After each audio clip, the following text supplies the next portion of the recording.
एजुसीकर में आप सभी का स्वागत है। CUET PG पॉलिटिकल साइंस का जो 2027 का आप एग्ज़ाम देने जा रहे हो, उससे पहले आपको कुछ बारीकियां पता होनी चाहिए कि कौन से ट्रेंड चल रहे हैं, एग्जामिनेशन कहाँ से क्वेश्चन लेकर आ रहा है और अब 2021 से लेकर 2026 में क्या क्या चेंजेस आ गए और उसी हिसाब से हमने अपनी स्ट्रैटेजी को डिवाइस करना होता है अगले एग्ज़ाम के लिए। सबसे पहले हम यूनिट वाइज अगर एनालिसिस करने की कोशिश करें तो हमें पता चलता है कि वेस्टर्न पॉलिटिकल फिलॉसफी जो 2021 में भाई एग्जामिनर का फेवरेट था, काफ़ी क्वेश्चन पूछता है, तो आगे आते आते अब एवरेज इसके 8 से 10 क्वेश्चन ही रह गए हैं वेस्टर्न पॉलिटिकल फिलॉसफी के। और इंडियन पॉलिटिकल थॉट की बात करें तो उसको हमेशा ही कम वेटेज मिलती है क्योंकि उसके टॉपिक ही बहुत कम है। तो 3 क्वेश्चन इसके जो है 2026 में हमें देखने को मिलते हैं। पॉलिटिकल थ्योरी की बात करें, पहले इसकी भी वेटेज ठीक है 15 क्वेश्चन की अच्छी खासी होती थी, अब ये भी सिमट कर 10 और पिछली बार तो 2025 में ये 5 क्वेश्चन थे सारे। तो पॉलिटिकल थ्योरी की वेटेज भी कम होती गई है। इंटरनेशनल रिलेशन की बात करें, कंसिस्टेंटली ये वेटेज वाला यूनिट रहा है, हाई स्कोरिंग यूनिट रहा है, यानी काफ़ी क्वेश्चंस आए हैं। इंडियन गवर्नमेंट एंड पॉलिटिक्स की बात करें तो ये तो पता ही था कि इससे ज़्यादा क्वेश्चंस आते हैं, लेकिन इस बार तो कमाल कर दी। 2026 के एग्जाम में 28 क्वेश्चंस तो सीधा ही इंडियन गवर्नमेंट एंड पॉलिटिक्स से ही पूछ गए। तो ये अपने आप में एक इम्पोर्टेंट यूनिट बन गया है जिस पे आपने ध्यान देना है। कंपैरेटिव गवर्नमेंट एंड पॉलिटिक्स की अगर आप बात कर लो तो ज़्यादा नहीं, 3-5 कभी कभी एक्सेप्शन केसेस में 2023 और 25 में आप देख सकते हो 11-13 क्वेश्चन है। अब फिर तो 2026 में ये सिमट कर 5 ही रह गए। पब्लिक पॉलिसीज इन इंडिया की बात कर लो तो कुछ खास क्वेश्चंस नहीं आते, एक एक आ रहे थे पीछे, हम देखे बीच में एक आध बार 5 है, अब फिर से एक ही आया। Same general issue of contemporary relevance के जो है 2-3 या फिर एक क्वेश्चन ही रह जाता है। और public administration which is not a part of your syllabus, but public administration के क्वेश्चन पूछे जाते हैं इस पार्ट में। पब्लिक पॉलिसीज़ इन इंडिया में पब्लिक एडमिनिस्ट्रेशन के क्वेश्चन जो है पूछे जाते हैं। तो इसको मिलाकर हम देखें तो 1-2 क्वेश्चंस ही ज़्यादा आते हैं, ज़्यादा नहीं पूछे जाते हैं। तो यहाँ पर हमने किन चीज़ों का ध्यान रखना है कि हमने ध्यान रखना है कि एक IR और यूनिट 5 को अच्छे से कवर करना है, इसके साथ एक पॉलिटिकल थ्योरी को भी क्योंकि सब्सटेंशियल वेटेज दिया जाता है, एक इसको अच्छे से कवर करना है। अच्छे से सारे ही कवर करने हैं, आप ये नहीं कह सकते कि मैं ये 3 कर लूँगा और बात बन जाएगी, क्योंकि जिस तरह की स्कोरिंग है और परफेक्ट स्कोरिंग तक पहुंचने की ज़रूरत पड़ रही है, इतने हालात CUET PG के हो गए, तो उस हिसाब से एक भी क्वेश्चन छोड़ा नहीं जाता। बट किन चीज़ों पर आपकी पकड़ बहुत ज़्यादा स्ट्रॉन्ग होनी चाहिए, वो ऐसे यूनिट पे होनी चाहिए क्योंकि यहाँ से क्वेश्चंस आ रहे हैं। तो ये तो हमें समझ आ गया कि प्रायोरिटी क्या है, फोकस किन चीज़ों पर हमने करना है। अगर हम पैटर्न को भी देखें ना तो CUET की PG के पैटर्न में एक बड़ा बदलाव हमें नज़र आने लगा कि पहले डायरेक्ट फैक्चुअल 1 लाइनर क्वेश्चन ज़्यादा होते थे, ठीक है, फिर धीरे धीरे कम होते होते सिमट गए 30 क्वेश्चन तक। तो इसका मतलब हो रहा है कि जैसे JRF नेट के पैटर्न में डायरेक्ट फैक्चुअल क्वेश्चन 30-40 रहते, इतने ज़्यादा नहीं रहते, वैसे ही CUET PG में भी वो फॉलो कर रहे हैं। इसके साथ और चीज़ें क्या बढ़ती हुई हमें दिखाई देती है, मैच द फॉलोइंग हमें लग रहा है कि क्वेश्चन बढ़ा दिए जा रहे हैं, उसकी गिनती बढ़ती जा रही है। असर्शन रीजन क्वेश्चन कभी आते थे कभी नहीं आते थे, लेकिन इस बार अच्छी खासी गिनती 2026 में हमें देखने को मिली है, तो ये भी ध्यान रखना। अगली बार हो सकता है फिर से असर्शन रीजन का एक भी क्वेश्चन ना आए, बट इसको ध्यान रखना है कंसिडरिंग कि ये भी सरप्राइज की तरह आते हैं, कभी आते हैं कभी नहीं आते। स्टेटमेंट 1 और 2 के क्वेश्चन जो होते हैं कि 2 स्टेटमेंट दी गई, बताना है सही गलत इनमें से क्या है, वैसे कॉम्बिनेशन ऑफ कॉर्ड बना कर दिए गए, तो एब्सेंट है। 2026 में नहीं आ रहे, 25 में नहीं आए, 24 में नहीं आए, इनमें सब में एब्सेंट है, ठीक है। मल्टीपल स्टेटमेंट्स की अगर बात करें ना, यहाँ पर चीज़ें जो है बदल रही है। बदल कैसे रही है कि 12 क्वेश्चन 2026 में यहाँ से निकाल कर दिए गए हैं और क्रोनोलॉजिकल बेस्ड भी जो है क्वेश्चन बढ़ा दिए गए, अब आपके 12 आ गए। तो वही नेट JRF में जैसे ट्रेंड चल रहा है NTA का, वही ट्रेंड हमें CUET PG में भी देखने को मिल रहा है, सेम सी स्ट्रक्चर को वो फॉलो करने लगे हैं।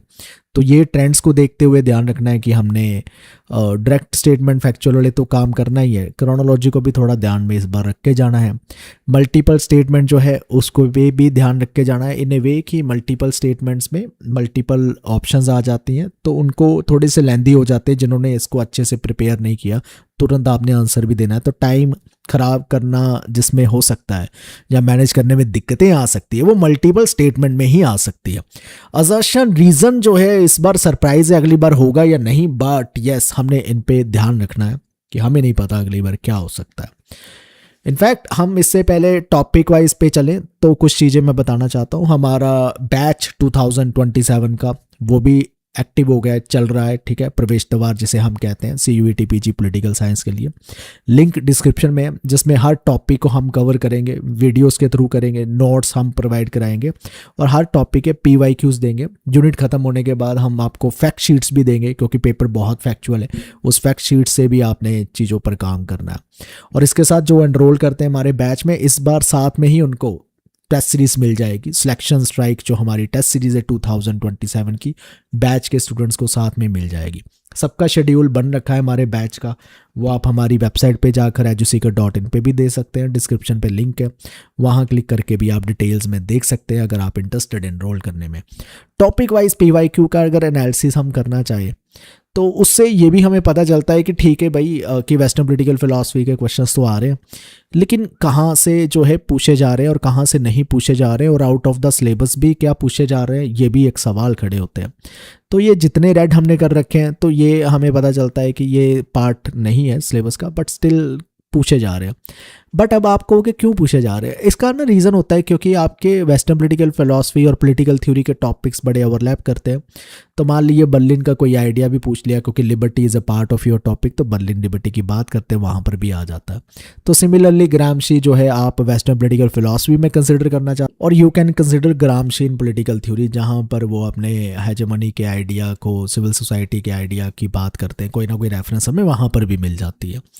तो प्लेटो के क्वेश्चंस देखो, अरिस्टोटल के क्वेश्चन देखो कि क्या क्या पूछा जा रहा है, तो सबको एक तरह से देखे जाए ना तो पूछा ही जा रहा है, कभी ना कभी कुछ ना कुछ आ रहा है। जैसे प्लेटो चलो नहीं आए 2026 में, लेकिन पहले आ रहे थे। अरिस्टोटल की बात कर ले तो अरिस्टोटल कभी भी ऐसा नहीं हुआ कि नहीं पूछे गए, तो ये आप देख रहे कि कंसिस्टेंटली सब जगह ही आ रहे हैं, और ऐसे एक ही थिंकर है जो कंसिस्टेंटली सब जगह जा रहे हैं, अरिस्टोटल है, और उनके साथ उसको ज्वाइन करते हैं जॉन रॉल्स। जॉन रॉल्स के क्वेश्चन कंसिस्टेंटली पूछा जा रहा है। इनफैक्ट कार्ल मार्क्स के भी पूछे जा रहे हैं, एक ईयर में ही नहीं पूछे गए हैं, तो कुछ ऐसे हमें समझ आता है कि इन थिंकर्स के क्वेश्चन जो है पूछे जाते हैं। एनीवे ये एक आइडिया है, आप इससे आइडिया ले सकते हैं कि क्या चीज़ें चल रही है। हमें ये भी पता चलता है कि यहाँ पर भी जो क्वेश्चंस पूछे जा रहे हैं, किस प्रकार के क्वेश्चंस पूछे जा रहे हैं, वो भी हम आगे चलकर आपको दिखाने वाले हैं कि अगर कोई टॉपिक भी उठाता है एग्जामिनर, तो वो थीम किस एरिया से क्वेश्चन उठा रहा है, तो वो भी हमने समझना है। हम यहाँ पर देख रहे हैं कि राम मोहन राय भाई आपके सिलेबस का पार्ट तो है, लेकिन अभी तक पूरे entire journey of CUET PG जब से नया सिलेबस आ रखा है 2 क्वेश्चन ही पूछेंगे, मतलब इतने ज़्यादा इंपॉर्टेंट थिंकर नहीं है, एंटी क्वेश्चन नहीं बना रहा है इससे। गांधी जी की बात करें इंपॉर्टेंट है, अम्बेडकर की बात करें इंपॉर्टेंट है, ठीक है, और बात करते हैं सावरकर की, यस समटाइम्स पूछे जा रहे हैं, समटाइम्स नहीं पूछे जा रहे। कौटिल्य भी अपने आप में समटाइम्स पूछे जा रहे हैं, समटाइम्स नहीं पूछे जा रहे। लेकिन बुक्स, कंसेप्ट्स और ऑथर्स को लेकर, क्योंकि इस बार हमने कहा कि मैच द फॉलोइंग क्वेश्चंस बढ़ रखे हैं, तो उनका एक क्वेश्चन आपको देखने को मिल जाता। अब एक सवाल खड़ा होता है स्टूडेंट्स के लिए, इंडियन पॉलिटिकल थॉट में रविंद्रनाथ टैगोर नहीं है, लेकिन ये आपने क्यों लिख रखा है? क्योंकि ये रविंद्रनाथ टैगोर को आप थॉट में भी कंसिडर कर सकते हो, और जब इनके नेशनलिज्म पे कोई कमेंट्री या उसका कोई क्वेश्चन आता है तो नेशनलिज्म का टॉपिक भी आप कवर करते हो general issue of contemporary relevance में, तो उसमें भी आ जाता है, तो वहाँ से हमें आइडिया होता है। सेम केस अब पॉलिटिकल थ्योरी को देख लो कि यहाँ से हमें पता चल रहा है कि इंडियन पॉलिटिकल थॉट में ये थिंकर पर ध्यान देना है, पॉलिटिकल थ्योरी में हमने किन किन चीज़ों पर जो है ध्यान देना है। लिबर्टी के कॉन्सेप्ट्स को लेकर 2 साल से क्वेश्चन ही आने बंद हो गए हैं, अदरवाइज़ पहले तो आ ही रहे थे। बट इसका मतलब ये नहीं होता कि अब 2 साल बंद हो गए, अगले साल 2027 में अब आने नहीं वाले हैं, अब आ सकते हैं, कभी भी आ सकते हैं। तो प्रिपेयर तो हमें सब करना पड़ेगा, क्योंकि ये एग्ज़ाम ही परफेक्शन अचीव करने वाला बन गया, इसलिए कुछ छोड़ नहीं ना सकते, कुछ भी पूछा जा सकता है। बट हमें पिछले ट्रेंड से हमें ये देखना होता है कि क्या क्या चीज़ें और सीखने को मिल रही है, ठीक है। जस्टिस के क्वेश्चन देख रहे हैं, कंसिस्टेंटली आते रहते हैं, 2026 में भी 2 डाल दिए गए। सिटीजनशिप जेंडर में नहीं आता था क्वेश्चन, लेकिन फिर भी एक आधा क्वेश्चन आता था, एक फिर से डाल दिया। बाकी इक्वालिटी से कोई क्वेश्चन नहीं आ रहा है, ठीक है, देख सकते हैं आप, ये एम्प्टी है, ईयर 3 साल से नहीं आ रहा है। तो इससे भी पता चलता है कि कुछ चीज़ों को एग्जामिनर इंपॉर्टेंस देने की कोशिश कर रहा है। तो वी हैव जस्टिस यहाँ पर एक इम्पॉर्टेंट टॉपिक है। और इसके अलावा बाकी डेमोक्रेसी के क्वेश्चंस एक आधा पूछ लिया, ठीक है। ह्यूमन राइट्स का क्वेश्चन जो है वो इस बार पूछा गया, पहले कभी नहीं पूछा गया। आप देख रहे हो सब ब्लैंक है, लेकिन अब पूछा गया। तो यहाँ से ये भी पता चलता है कि जो टॉपिक कभी पूछे नहीं गए उन पे भी ध्यान देने की कोशिश की जाती है। फेमिनिज्म तो ऐसा टॉपिक है हर बार पूछा जाता है, 1 या 2 क्वेश्चन इससे आ रहे हैं, तो थोड़ा सा हमें यहाँ से भी पता चलता है। लेकिन कुछ चीज़ें जो है और हमें देखने को मिली थी शुरू शुरू में, अभी वो ट्रेंड फॉलो नहीं कर रहा है एनटीए, कि ऐसे टॉपिक है जैसे अनार्किज्म हो गया, मल्टीकल्चरलिज्म हो गया, कम्युनिटेरियनिज्म हो गया, लिबरलिज्म, इकोलॉजिज्म, सोशलिज्म, ऐसी आइडियोलॉजीज़ पर भी एक एक क्वेश्चन जो है पूछ रहा था एनटीए। अब जाकर थोड़ा सा ट्रेंड कम हुआ है, तो लेकिन इकोलॉजिज्म को पूछा जा रहा है, 2 क्वेश्चंस तो हमें 2026 में दिख रहे हैं। तो ये सारी चीज़ों को ध्यान में रखना है, और इन सब चीज़ों को हम बैच में भी कवर करते हैं, कुछ छोड़ना नहीं हमने भी।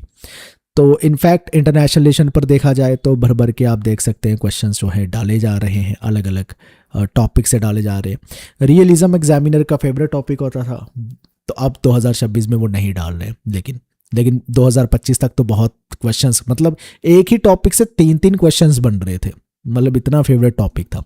अब नहीं है, लिबरलिज्म से क्वेश्चन नहीं आ रहे, ब्लैंक सा चल रहा है अभी फिलहाल के लिए, अगली बार हो सकता है इससे ही क्वेश्चन आए। कोल्ड वॉर पॉलिटिक्स से लेकर तो क्वेश्चन बनते ही रहते हैं, मतलब ये सबसे इंपॉर्टेंट टॉपिक है आपका, कोल्ड वॉर पॉलिटिक्स को लेकर। सार्क से लेकर बनते रहते हैं, बार बार आते हैं, यूनाइटेड नेशन से बार बार, इनफैक्ट 3 क्वेश्चन 2025 में देख रहे हो, 6 क्वेश्चन जो है आपसे पूछ लिए गए हैं। तो ये टॉपिक्स का आपने ध्यान रखना है कि ये भी इंपॉर्टेंट टॉपिक है, सार्क भी इंपॉर्टेंट टॉपिक है, कोल्ड वॉर इंपॉर्टेंट टॉपिक है, ठीक है, तो इन पे ज़्यादा पूछे जाते हैं। बाकी कुछ कुछ चीज़ें जो है यहाँ से भी पूछी जाती है, जैसे इंडिया पाकिस्तान के रिलेशंस को लेकर क्वेश्चंस पूछे जा रहे हैं, तो इससे भी हमें एक आइडिया हो जाता है। इंडियन गवर्नमेंट एंड पॉलिटिक्स से देखा जाए तो सबसे इंपॉर्टेंट टॉपिक जो है कॉन्स्टिट्यूशनल की प्रोविजंस को लेकर काफ़ी क्वेश्चन पूछे जाते हैं। Making of the constituent assembly को लेकर क्वेश्चन पूछे जा रहे हैं। पार्लियामेंट पे अच्छे खासे क्वेश्चन पूछे जा रहे हैं।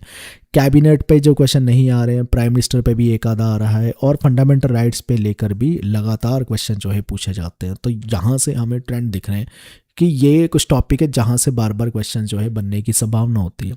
जुडिशरी को लेकर देखिए आप, कितने क्वेश्चन हर बार पूछे जा रहे हैं, कहीं पर भी आपको मिसिंग बॉक्स नहीं नज़र आएंगे। तो ये चीज़ें कभी कभी थोड़ा आउट ऑफ द बॉक्स भी जाते हैं, तो फेडरलिज्म का पूछ लिया, कॉन्स्टिट्यूशन पे कमेंट्री को लेकर क्वेश्चन आ गए, ठीक है, और इंडियन स्टेट की रीऑर्गेनाइजेशन को लेकर एक क्वेश्चन 2026 में भी देखने को मिला। तो थोड़ा सा तो जाता है, वो सिलेबस से बाहर जाने की कोशिश करता है, लेकिन वो सिलेबस से बाहर नहीं जा रहा है। आप इन टॉपिक्स को हमेशा ही कैटेगराइज कर सकते हो जो सिलेबस में दे रखे होते हैं। For example reorganisation of Indian states को हम अलग टॉपिक नहीं मानेंगे, तो मान लेंगे कि फेडरलिज्म से ही चलो पूछ लिया गया, उसको डिटेल में पढ़ेंगे तो ये भी चीज़ पढ़ते हैं, ठीक है। अब कॉन्स्टिट्यूशनल प्रोविजंस को अगर पढ़ते हैं तो कॉन्स्टिट्यूशन पर कमेंट्रीज जो हैं वो भी पूछी जा सकती है, तो यस वो पूछ रहा है, तो ऐसे है, वो टॉपिक जो है सिलेबस में होता ही है। तो ये सारी चीज़ें हैं। अब इसके अलावा ये कुछ नई चीज़ें हमें देखने को मिल रही है ट्रेंड भाई, कि यूएसए पॉलिटिकल सिस्टम, यूके के, उनको लेकर क्वेश्चन जो है कभी कभी पूछ लिया जाता है, ठीक है। 2026 में भी आप देख सकते हैं यूएसए का पूछा गया है। Power structure, political system across the world, ये क्वेश्चन पूछे जा रहे हैं। वेव ऑफ डेमोक्रेसी का पूछा जा रहा है। तो ये सारी चीज़ें हैं जो बेसिक चीज़ें पूछी जा रही हैं। पब्लिक पॉलिसीज़ इन इंडिया को लेकर कुछ खास क्वेश्चंस नहीं आते हैं, और पब्लिक एडमिनिस्ट्रेशन को अगर क्लब कर लेंगे इसी में तो फिर जाकर थोड़े क्वेश्चंस बनने लगते हैं।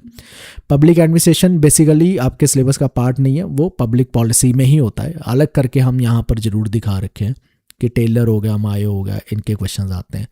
General issue of contemporary relevance को भी देख लो आप, ग्लोबल जस्टिस से डोमिनेंट टॉपिक है, ज़्यादा क्वेश्चन वहाँ से आते हैं, या क्लाइमेट चेंज से आते हैं। नेशनलिज्म को लेकर एक आधा क्वेश्चन ही आया है, और उसको हमने टैगोर में मेंशन कर दिया।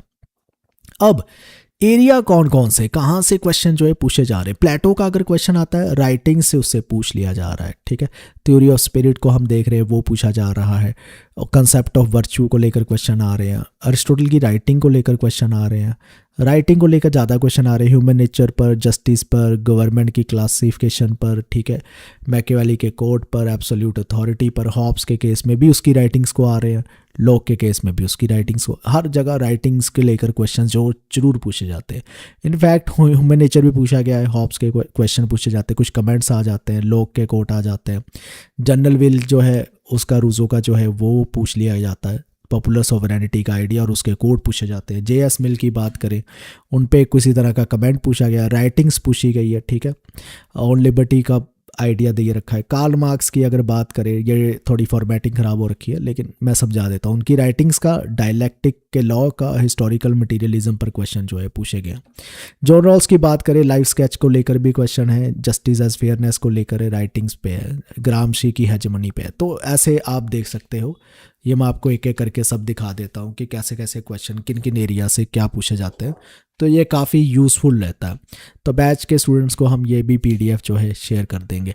एनीवे, तो ये बेसिक चीज़ें हैं जिन पे ध्यान रखना है आपने कि कैसे कवर करना है, क्या ट्रेंड आ रहे हैं, अपनी स्ट्रेटजी बनाइए। अच्छा खासा टाइम है पढ़ने के लिए, आराम से पढ़िए और थोड़ा सा कोशिश कीजिए कि साथ में ही टेस्ट देने शुरू कर दीजिए सो डैट आप परफेक्शन अभी ही अचीव कर पाओ।